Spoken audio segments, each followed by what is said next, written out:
Ang paggiling sa entablado ng mga prinsipe malapit ng Mount Chabi dahil hep hep hep hep, nariyan na kami.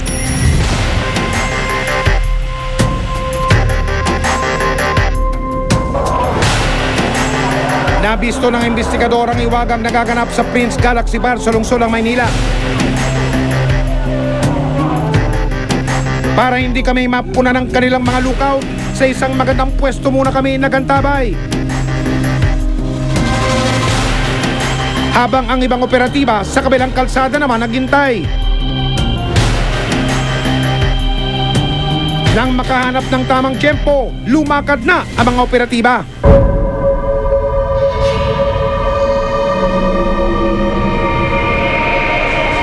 Matagumpay na nakapasok ang mga pulis na nag-espiya.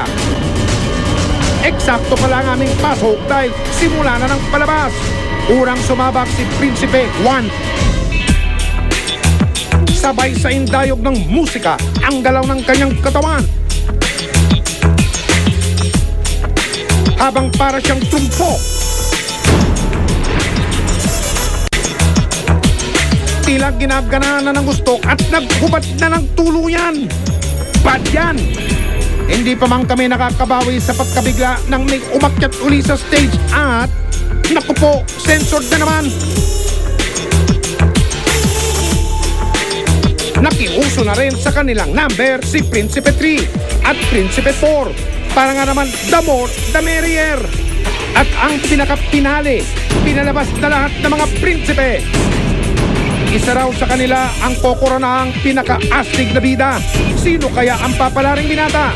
Pero bago pa tuluyang maging rated X sa mga eksena, eto na ang utyat ng pagsalakay.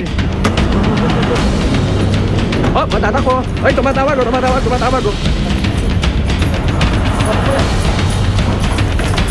Ay, saan na? Walang nagawang tagabantay. Pero teka, hindi ba't isa siya sa mga performers kanina?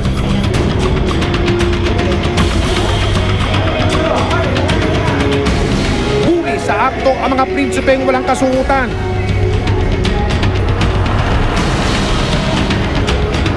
Bisi-bisihan naman ang iba sa pagbibihis.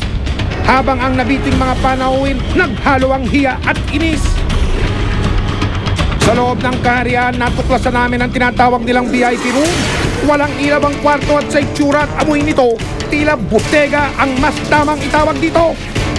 Nakita rin namin ang sinasabing tulugan ng mga mananayaw. Sa sikip at dumi ng kwarto, walang mag-aakalang prinsipe ang nakatira rito. Nakapanayam namin ang ilan sa mga nagpatalbugan sa entablado. Pero tila iba ang pananaw nila sa pinasok na trabaho. Kaya kasi naman magnakaw kami, masama yun sa, masama yun sa mata ng tao. At least kami, wala kami minasasagasahan. Habang ang iba naman nagkwento kung paano sila nasabak sa ganitong hanap buhay. Paano ka napunta namin nila? Tratado na, minsan, dito na ako sa trabaho. Hindi rin nakalusot sa amin ang mahal na Hari Este, manager ng Prince Galaxy. Manager! Oo. Pero mukhang aral na ang kanya mga sagot. Naku sir, hari ka rin pala ng palusot. Sir, anong trabaho niyo po dito? Castle. Ano po? Castle po. Ano? Castle. Sir, sino po may-ari nito? Hindi ako konti malaki dati babae. Aba kamahanan, tama na ang paliwanag mong baluktot. Eh ano naman kaya ang masasabi ng waiter nila? Ba't di mo po alam yung pangalan ng may-ari niyo? Hindi naman po kasi nagpapakita. Ang talent portion noon tila naging question and answer portion ngayon. Wala may permit sa inyo? Wala yan. Wala ka, may violation ha? Wala kang makapakita ng business permit? Hindi ko alam sir kasi umakit na sabi ko sir pag mag... So wala kang alam? Business permit, wala rin.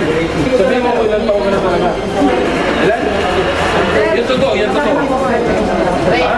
O, dito. Para mabilis tayo. Ito, para. Oh. Hindi na entablado kung hindi asunto at parusa ang susunod na harapin ng mga inaresto. Yung mga naaktuhan namin nagsasayaw ng hubotubad sa stage ay kinasuhan namin dahil sa paglabag sa tinatadhana ng Article 201 ng Revised Penal Code o tinatawag nating indecent show. Ito po ay may parusang 6 na taon at 1 araw hanggang 12 taon at multang 24,000 piso. Iyon naman pong nahuli naming manager. Ito po ay lumabag naman sa City Ordinance na 601-B o working without permit. Ito po ay may parusang 1 araw hanggang 30 araw na pagkabilanggo o multang 200. Sa talaan ng Bureau of Permits ng Lungsod ng Manila, isa nangangalang Sara Estrella raw ang may-ari ng Prince Galaxy Bar. Ipinakita rin namin sa kanila ang mga nakuna ng aming surveillance camera.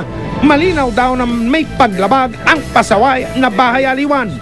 Base sa records natin, nag-apply sila ng permit as restaurant. Inuman yan, second class restaurant ang category nila base sa records ng Bureau of Permits.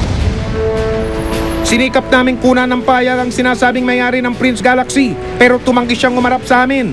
Kasama pa rin siya sa kakasuhan ng pulisya. Agad ipinasara ang pasaway na kaharian ng kalaswan. Ang paulit-ulit na kalakaran sa mga gay bar, hindi fairy tale na palaging happy ending. At kung akala ninyong ang utos ng hari palaging hindi nababali, lalong-lalo kayong hindi tatantanan ng investigador.